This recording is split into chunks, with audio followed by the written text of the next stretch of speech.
దేవుని నామాన్ని మహింకలను గాక. మన అక్షరాలు కలుసుకునే భాగ్యాన్ని దేవాదేవుడు మనకు అందించినందుకు దేవుడికి వందనాలు చెల్లిస్తూ వాక్య బలానికి వెళ్దాం.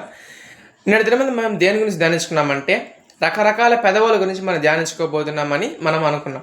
ఈ దినముందు మనం ఒక పెదవుల గురించి నేర్చుకోబోతున్నాం. అది మనకు ముందుగా ఉన్న మదర్ తెరీసా గారు చెప్పిన పెదవులు. ఇది అందరికీ తెలిసే ఉంటుంది. ప్రార్థించే పెదవులు కన్నా సహాయం చేసే చేతులు మిన్నా అని ఆమె చెప్తూ ఉంటారు. కానీ సహాయం చేయాలన్నా కూడా మనకు కావాల్సింది ఏంటంటే ప్రార్థన. కాబట్టి మనం ఎలాంటి పెదవులు కలిగి ఉండాలంటే ప్రార్థన చేసే పెదవులు మనం కలిగి ఉండాలి. హల్లెలూయా. ఈ దినం ముందు ప్రార్థన చేయాలంటే అందరికీ విసుగ్గా ఉంటుంది. నాకు కూడా విసుగే.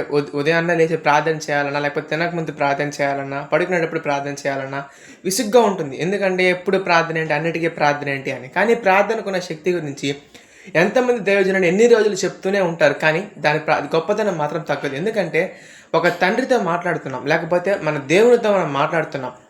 కాబట్టి మన ప్రార్థన అనేది ఎంత శక్తివంతమైనదంటే నీకున్న సమస్యను నువ్వు కళ్ళు తెరిచి మూసే లోపల వెంటనే సమస్యను తీర్చేయగలదు. అంత గొప్పది ప్రార్థన.